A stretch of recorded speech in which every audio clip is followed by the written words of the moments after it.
नमस्कार, मैं अजित सिंह आज के इस वीडियो ट्यूटोरियल में आप तमाम विद्यार्थियों का हार्दिक स्वागत करता हूँ। मैं बता दूँ कि आज के इस सत्र में जो है हम लोग पढ़ने जा रहे हैं HTML के बारे में। तो हम लोग आज के इस सेशन में सीखेंगे HTML के बेसिक कॉन्सेप्ट के बारे में। तो आइए हम लोग सबसे पहले जानते हैं कि HTML क्या होता है।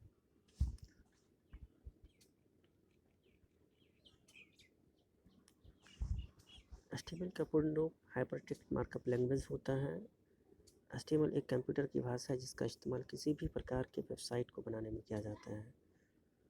ठीक है, हम जानते हैं कि HTML जो है कहाँ पे यूज होता है, जब किसी भी तरह का आपको वेब पेज बनाना हो, ठीक है, और उसे इंटरनेट के माध्यम से जोड़कर आप चाहते हैं कि वो कोई भी एक्सेस कर सके या फिर वो कहीं भी बैठे वो क्या कर सके उस बनाए हुए आपके वेबसाइट को वो यूज़ कर सके। ठीक है, तो हमें किसकी आवश्यकता होती है? HTML लैंग्वेज की आवश्यकता होती है। ठीक है, तो हम चाहें तो इस HTML प्रोग्राम में CSS का उपयोग कर जो है अपने वेब पेज को या फिर जिस वेबसाइट को हम बना रहे होते हैं उसे और भी अट्रैक्टिव बना सकते हैं, यानी कि सुंदर बना सकते हैं। ठीक है, HTML की मदद से वेबसाइट बन जाने के बाद उस वेबसाइट को दुनिया का कोई भी व्यक्ति इंटरनेट के जरिए देख सकता है तथा एक्सेस कर सकता है।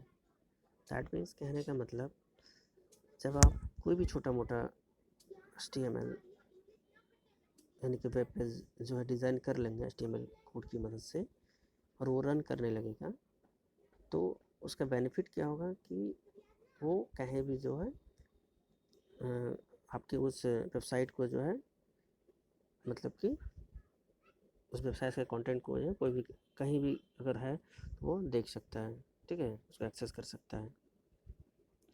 जैसे आप देखते हैं कि जितना भी सारा अगर आप कोई भी वेबसाइट खोलते हैं, ठीक है, किसी भी तरह का, जैसे कि आप अगर अपना रिजल्ट देखते हैं तो उसका वेबसाइट है ना www.jack.jharkhand.gov.in है ना, तो वो जो वेबसाइट है, मान लीजिए, या फिर कोई भी छोटा मोटा वेबसाइट है, तो उसमें क्या होता है कि उसको जो है बनाया जाता है। ठीक है, जो प्रोग्रामर होता है उसे बनाता है और फिर उसे क्या करता है, रन कराता है, तभी हम क्या कर पाते हैं, उस पर रिजल्ट देख पाते हैं। ठीक है, वहाँ पे वो डाटाबेस में आपके इंफॉर्मेशन को, आपके रिजल्ट्स को क्या करता है, डालता है, तभी आप वहाँ पे सर्च करते हैं तो आपका मतलब कि वो दिखाता है। ठीक है, तो वो सब कहाँ से होता है? HTML के माध्यम से ही वो वेब पेज बनाना संभव हो पाता है। आइए अब हम जानते हैं कि HTML की खोज किसने की और कब की। HTML की खोज जो है टिम बर्नर्स-ली ने सन 1980 ईस्वी में जेनेवा में किया था।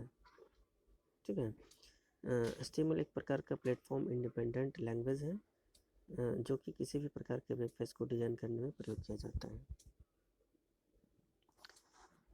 यूजेस ऑफ HTML, ये हम जानते हैं कि इसका उपयोग किस प्रकार से होता है। इसका इस्तेमाल जो है किसी भी प्रकार के वेब पेज को बनाने के लिए मुख्य रूप से यूज़ किया जाता है। इसके लिए दो मेन सॉफ्टवेयर की ज़रूरत पड़ती है जो कि इस प्रकार है। वो पहला जो होता है, जब आप स्टार्टिंग करेंगे छोटा मोटा प्रोग्राम HTML में बनाने के लिए, तो आपको दो तीन चीज़ों की आवश्यकता पड़ेगी। ठीक है, पहला जो है वो टेक्स्ट एडिटर सॉफ्टवेयर की ज़रूरत पड़ेगी। ठीक है, जैसे कि मान लीजिए नोटपैड वगैरह, नोटपैड जो है टेक्स्ट एडिटर सॉफ्टवेयर के अंतर्गत आता है। सबसे पहले आप जो है, और नहीं, दूसरा, पहला टेक्स्ट एडिटर और दूसरा क्या है, वो आपको किसी भी प्रकार का ब्राउज़र की आवश्यकता पड़ेगी। ठीक है, तो नोटपैड को आप खोलेंगे और वहाँ पर जो है HTML प्रोग्राम जो भी बनाएंगे और उसे क्या करेंगे, आप उस फाइल का नाम देंगे। ठीक है, और फिर उसे सेव करेंगे। यानी कि जो मुख्य रूप से जो है वो दो चीज़ें होना चाहिए, टेक्स्ट एडिटर सॉफ्टवेयर और दूसरा क्या, मतलब कि किसी भी प्रकार का ब्राउज़र, जैसे कि मोजिला फायरफॉक्स हो या गूगल क्रोम हो या फिर इंटरनेट एक्सप्लोरर हो।